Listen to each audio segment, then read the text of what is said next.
Hello and welcome to the Peking Cat Poetry Q&A as part of the Peking Cat Anthology official online book launch. So I've had a few questions in and I'm just going to go through and answer them, and then if there's any more questions then you can reply to this video on the Facebook page, and I'll I'll reply that way. Okay, so the first question I had was, what do you prefer writing, poetry or prose? A bit of a tricky one actually. I think I'm better at poetry, so I guess that's what I do more of. I guess I don't have a very long attention span, so I kind of do prefer to write things that are shorter. Longer prose kind of leaves more room for stuff to go horribly wrong.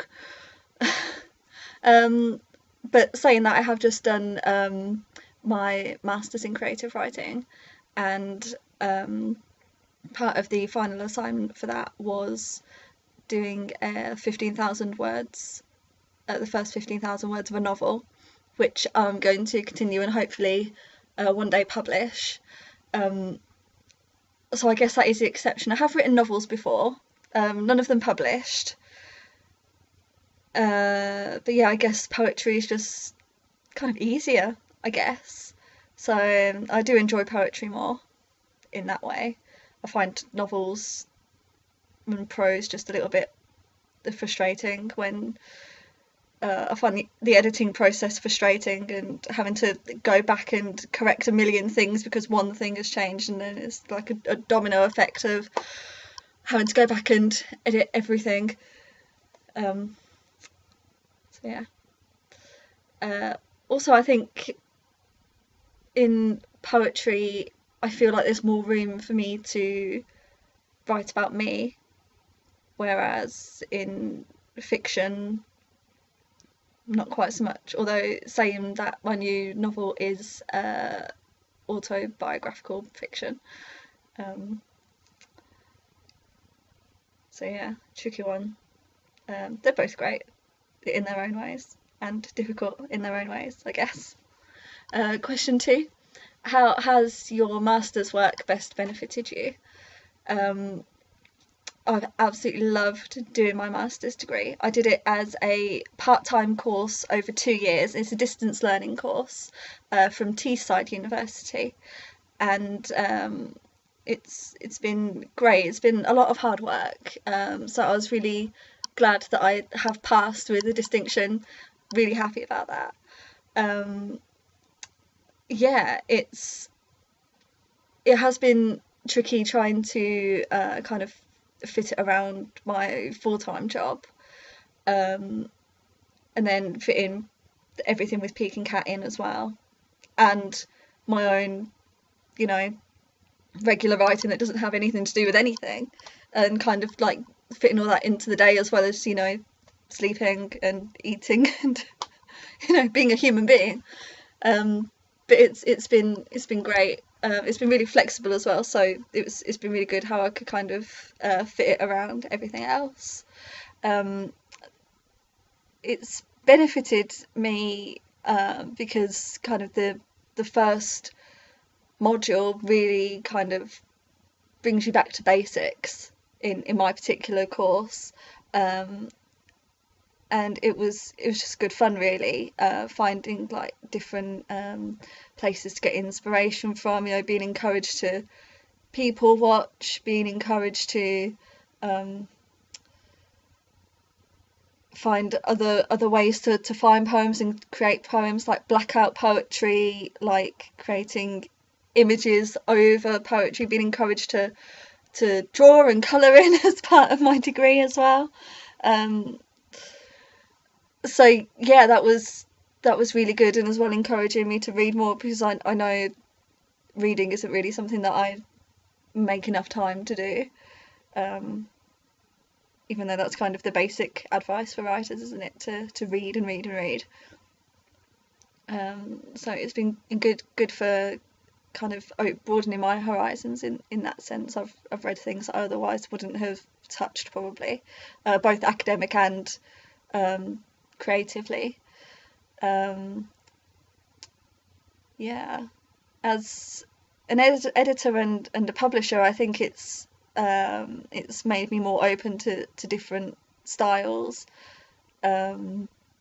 because you do get to see such kind of a broad range of work, and then I think you become a little bit more accepting of everyone's different styles. And when I'm at work and I'm proofreading and things like that, it's kind of like, when things are incorrect, say grammatically, but then sometimes like people do different things differently in their own style, and it's not that it's wrong, it's just different to yours. And I think broadening my reading in that way has kind of made me a little less pedantic, I guess, about that kind of thing.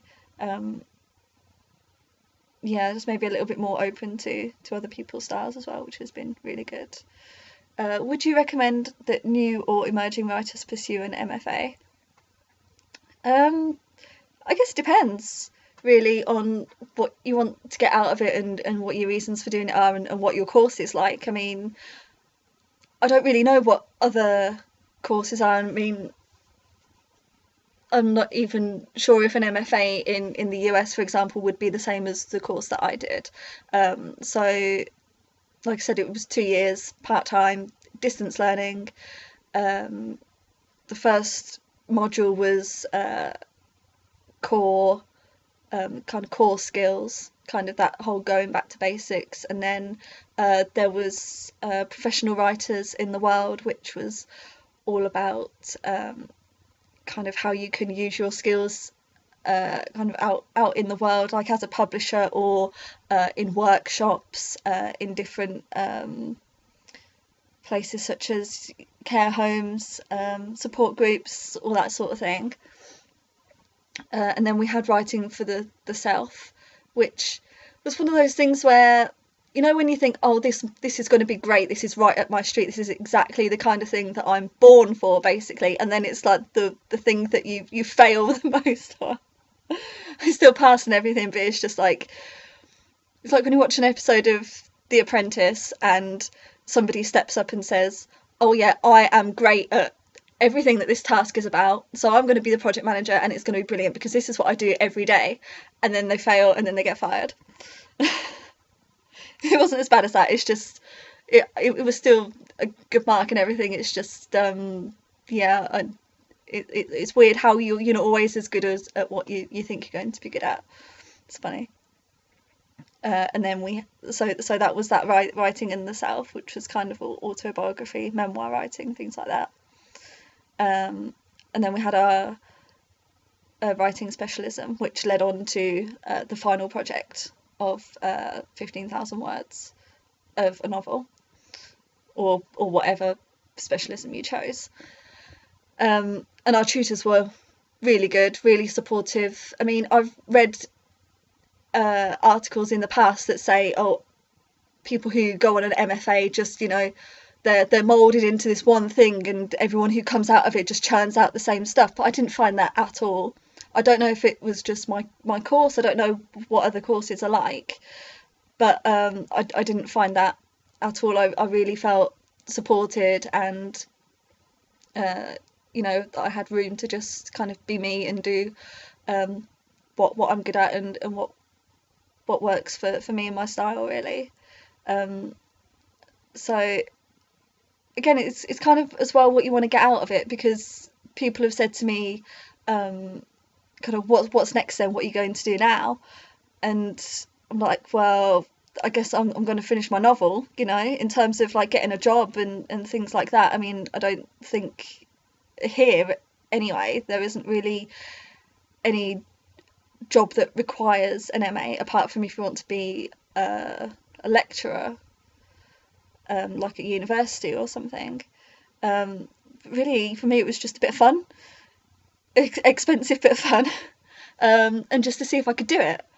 And it was just really, really enjoyable. Feel a great sense of achievement.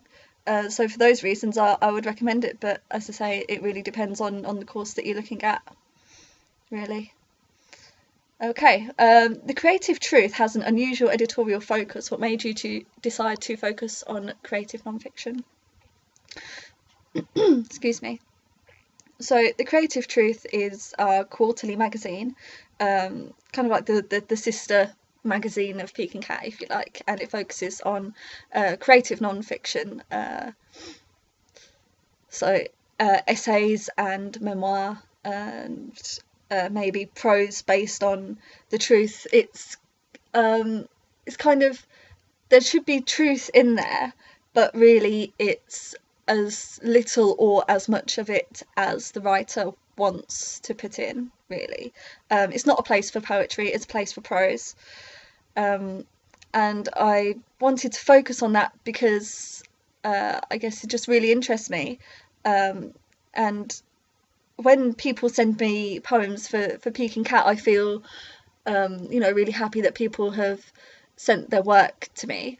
But with The Creative Truth, I feel particularly honoured that somebody's written this memoir about something deeply personal that's happened to them, and they've decided to share it with me for publication, and I'm reading it and I'm just thinking, it's sounds really cheesy, but it's like really an honour to be able to read all of that.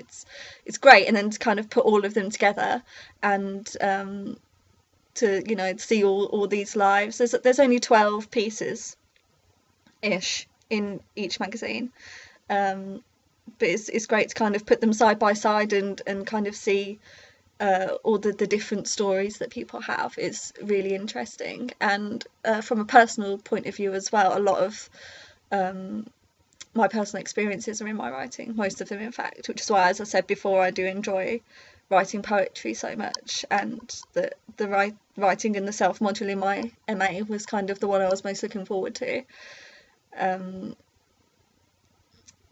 I guess over the years I've just kind of, I've always written about myself and what's going on with me.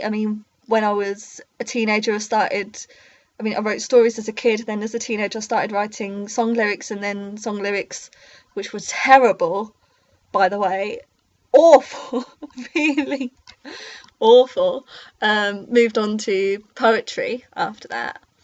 And kind of it's all just been, based on my experiences. Back when I wrote song lyrics, if I had a bad day at school, there'd be maybe 15 minutes where I could be alone in the house before everybody else came home, and I would just stick Nickelback or something on the CD player and sit in the kitchen at the table and just churn out some rubbish. But it'd be really cathartic, and I loved it, and I still do. Especially over the last few years, I guess. When I was 22, I was diagnosed with colon cancer, so I had my entire colon removed, and then I found out that I had Lynch syndrome, which is a genetic thing, kind of runs in families. It makes you predisposed to other types of cancer as well, and that's been really difficult, kind of more emotionally over the past few years, because this was in 2010, and because there's that predisposition, there's still having to go for checkups, and there's always that fear is always there, and kind of when's it gonna happen again, and that's been a lot to deal with. And the way I've dealt with that is with writing. And I was talking to a friend a little while ago, and we were kind of saying to each other, people who don't write, what do they do? How do they make sense of their lives, of the world? What, can't even imagine not writing and writing about my experiences. So that's kind of where The Creative Truth has come from. Question number 4, why do you keep saying we? My dad actually asked me this when I was talking to him, so I thought I'd put it in, because whenever I talk about Peak and Cat, whenever I've done like videos like this in the past, or sometimes when I'm writing blog posts or emails, or writing the editor's note at the beginning of the magazine, I do say send us your submissions. You know, we are going to do whatever, and it's just me here. It's like nobody else working on the magazine. Someone else like, why are you saying we? You know, who is this we? And I don't know. I guess it's just a habit, because I guess Peking Cat is essentially, you know, it's like an organisation or a business, I guess. And the way you think about that kind of thing, you kind of think of it as a we, I guess. But it's not just that. It's because even though I'm kind of creating and editing myself, when it comes to putting everything together, you know, it's obviously not just me, because it's all of the people who submit and read. You know, it's all of you. It's my partner, I guess, as well, who is kind of my IT/business consultant. I think he's branded himself as. So yeah, I mean, I do a lot of it kind of alone, I guess, but I don't feel like I'm alone. So that's why I keep saying we. And then I do realise afterwards, and I pull myself up and say, you know, what you, why did you just say that? And then I start correcting myself. Yeah. Question 5: what is the Peking Cat editing process like? So it's a little bit long-winded. It does take kind of a long time to put a magazine together, but essentially people send me their submissions. I reply yes or no after reading through them, and then I put them into the magazine kind of as I go along, kind of one at a time, rather than kind of putting everything together at once, kind of, you know, do it as I go along. Yeah, and there's a lot of kind of admin-y kind of work as well involved in, you know, kind of getting the you know, replying to submissions, and then getting everyone's email addresses together to email out to say, hey, it's here, you know, it's ready to look at. Yeah, I don't want to give too much away, because I don't want to spoil the magic of it, really. It's a very magical process, very magical. So yeah, let's leave that one there, because otherwise I'll be giving away all of my secrets. And okay. Question number 6, last one. What does the ideal poetry submission look like? Well, I mean, I think every editor has kind of their bugbears when it comes to submissions. And I'm not really thinking about, you know, necessarily what makes a good poem or flash fiction piece, really.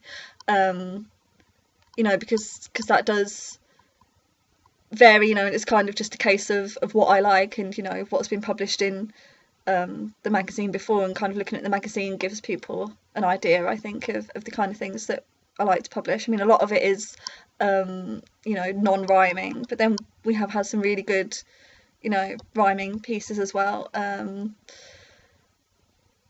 A lot of people send in cat poems, which is great. I think some people think maybe we just post publish poems about cats, which isn't true. And if you send me like a bad cat poem, it's not going to be published just because it's about a cat.